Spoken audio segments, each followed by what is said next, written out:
Bonjour à tous, bienvenue dans cette vidéo qui est la suite de la série de vidéos dédiées au logiciel de gestion de parc informatique GLPI.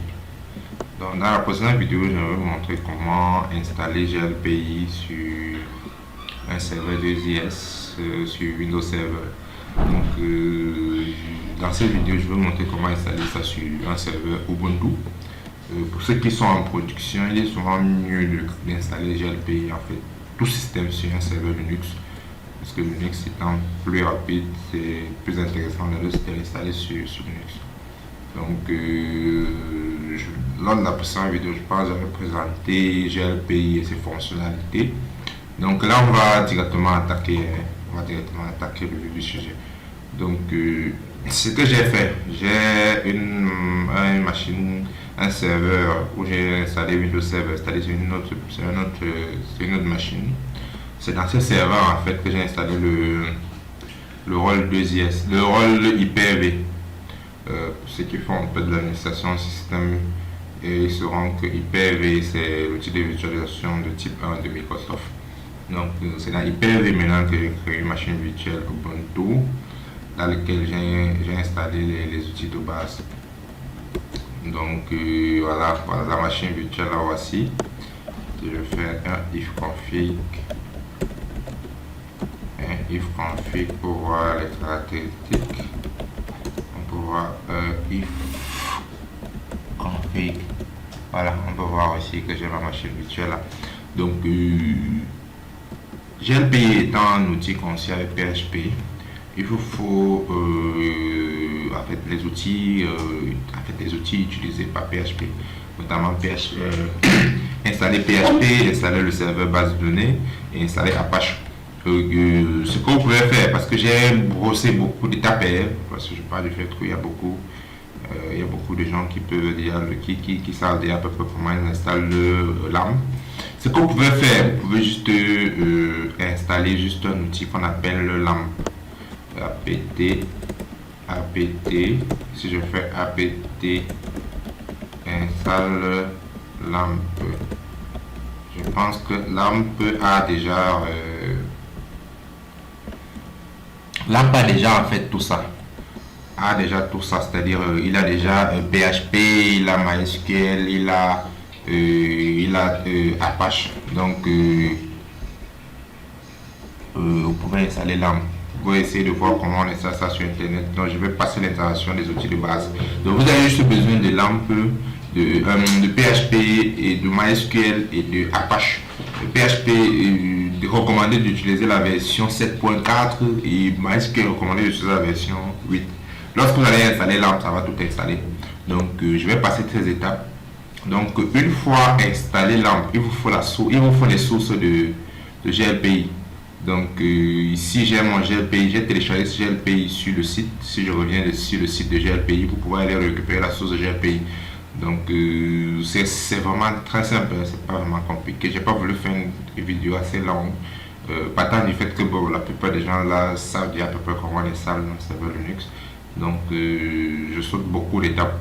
Donc ici vous téléchargez les sources de GLPI, c'est un fichier zip que vous allez décompresser. Donc je reviens sur mon serveur, il y a les sources là ici, et maintenant vous copiez ça dans votre serveur, ou bien vous pouvez télécharger à partir de votre machine virtuelle directement les sources. Donc à vous de voir. Moi ce que j'ai fait, j'ai téléchargé ça et puis j'ai utilisé un outil qu'on appelle WinSCP pour copier en mode SFTP. Voilà, donc j'ai utilisé ça, j'ai copié. Ok, maintenant une fois vous avez installé PHP, MySQL et Apache, ce qu'on va faire, c'est que je vais me rendre au répertoire, au répertoire par défaut. Ici je suis voilà. Ici je suis sur mon répertoire. Je vais copier le dossier de GLPI vers le dossier par défaut d'un serveur Apache. Donc je précise ici que j'ai installé Apache. Une fois Apache installé, si vous lancez le serveur 192.169 par la racine, ça charge directement la page d'index de la page. Donc c'est aussi un des indicatifs qui permet souvent de montrer en fait que la page est bien installée. Donc j'ai mon Apache qui est installé, mon PHP fonctionnel, j'ai copié ou téléchargé le dossier à des sources de GLPI.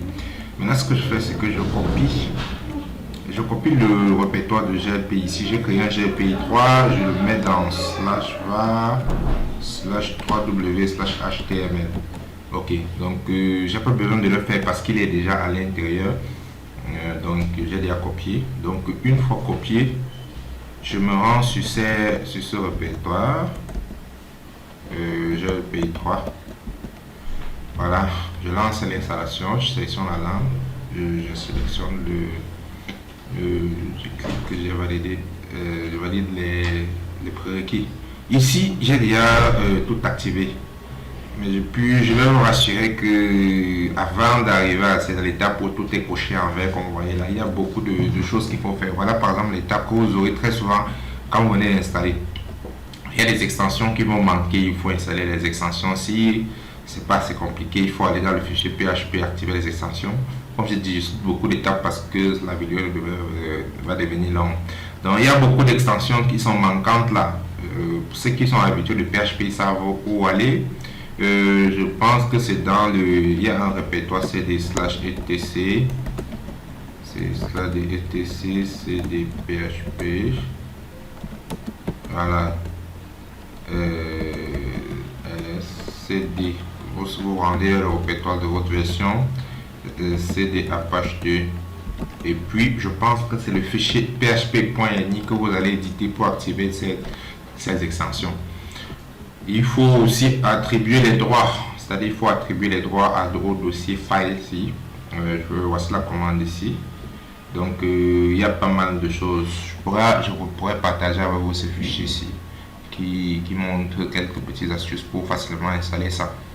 Donc ici la commande pour activer les droits, pour activer les droits d'accès sur ce fichier, c'est ça.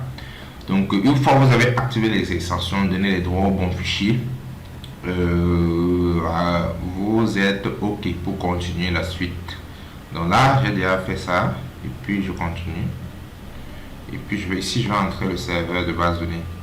Donc dans le cas de l'installation, si j'ai installé GLPI et le serveur, j'ai installé le serveur GLPI, la base de données dans la même instance. Mais dans certaines organisations, vous serez obligé d'installer la base de données ailleurs en fait. Ou bien vous aurez déjà une base de données et GLPI va venir se connecter. Donc ça dépend vraiment de votre fonctionnement. Donc très souvent les bases de données sont installées ailleurs quand c'est vraiment les grosses boîtes qui ont beaucoup d'instances GLPI qui centralisent la gestion des bases de données. Mais pour un début, en fait vous installez tout dans la même base de données. OK. Donc là, j'avais déjà créé un utilisateur que j'ai appelé GLPI dans la base de données. Et j'ai créé aussi une base de données que j'ai appelée GLPI. J'ai donné les droits à ces utilisateurs de pouvoir accéder à la base de données GLPI pour rapidement continuer la démo. Voici toutes les commandes qu'il faut pour le faire. Donc, c'est-à-dire, je crée l'utilisateur, je crée la base de données, je donne l'utilisateur les droits sur la base de données et puis j'applique les paramètres. Donc, c'est simple que ça, c'est pas compliqué. Ici, je continue l'installation. Donc GLPI va initier la base de données, c'est-à-dire ça va copier les données dans la base de données. Donc ça prend quelques instants. Donc normalement ça ne doit pas mettre plus de 2 minutes normalement. Donc le temps juste que ça copie les données dans la base de données. OK. Dans le temps ça copie, je peux essayer de présenter GLPI. Donc ce qui est intéressant avec cette version, c'est que l'interface a vraiment beaucoup changé. Donc l'interface a vraiment changé comparé aux autres versions. C'était beaucoup plus, en fait le design était beaucoup plus ancien en fait. Dans cette version l'interface est beaucoup plus épurée, donc je trouve que c'est cool. Et l'une des fonctionnalités majeures, je pense, c'est l'inventaire en fait. Avec GLPI, vous pouvez dire directement faire un inventaire direct dans la solution. Et il y a beaucoup plus d'options de monitoring qui ont été ajoutées parce que en fait, le système d'information étant en constante modification. Au GLP a ajouté tout ça, par exemple les téléphones, tout ce qui est PDU, SIM card, voilà. Ok, je vais revenir là à mon instance pour voir si c'est terminé, si c'est déjà fini. Normalement, c'est pas encore terminé. Donc, je vais d'abord arrêter la vidéo le temps que ça termine l'initialisation de la base de données. Et puis, je reviens après. Ok, la base de données a été initialisée. Donc, on va continuer l'installation. Donc, je clique sur continuer. Qu'est-ce qu'on me dit? Quelques données de base, les informations de base. Et puis, si je veux faire un don pour IDGLP, je peux faire un don rapidement, mais on ne va pas le faire. Ok, donc normalement c'est fini. Donc l'installation est finie. Je vais me connecter.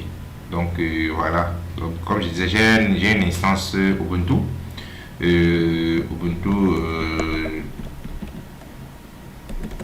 config avec une adresse en 192.168.100.9. Donc c'est avec ça que je me suis connecté ici. Voilà, donc j'ai mon GLP qui s'est bien installé.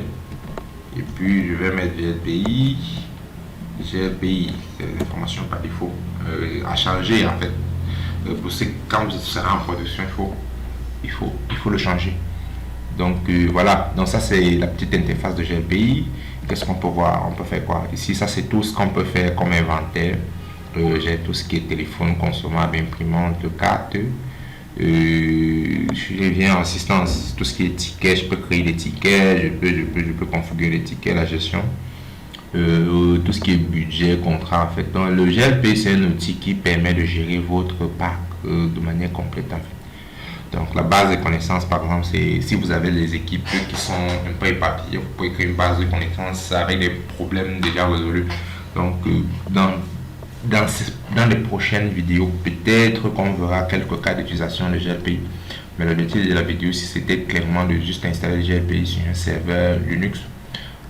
Parce que très souvent, ce que j'ai constaté, c'est que beaucoup l'installent sur Windows. Or, sur Linux, quand vous êtes dans une infrastructure un peu critique, c'est mieux de l'installer sur Linux parce que c'est beaucoup plus rapide. Comme vous pouvez le voir là, c'est très rapide là, très rapide. Imaginez un peu que vous avez une instance avec plusieurs centaines de machines qui doivent être monitorées via peut-être un outil de monitoring comme OCS ou Fusion. Si vous êtes sur Windows, ça risque d'être un peu lent. Donc Windows est très conseillé pour tout ce qui est Windows, c'est-à-dire la messagerie, Windows Server et tout. Mais quand vous partez sur des applications un peu critiques là, il faut migrer vers Linux. Comme on vient de voir, c'est pas si compliqué ça, parce que beaucoup de gens essaient de vendre des fuites, que c'est un peu compliqué, mais c'est pas si compliqué. Donc voilà, donc je vous remercie d'avoir suivi cette vidéo.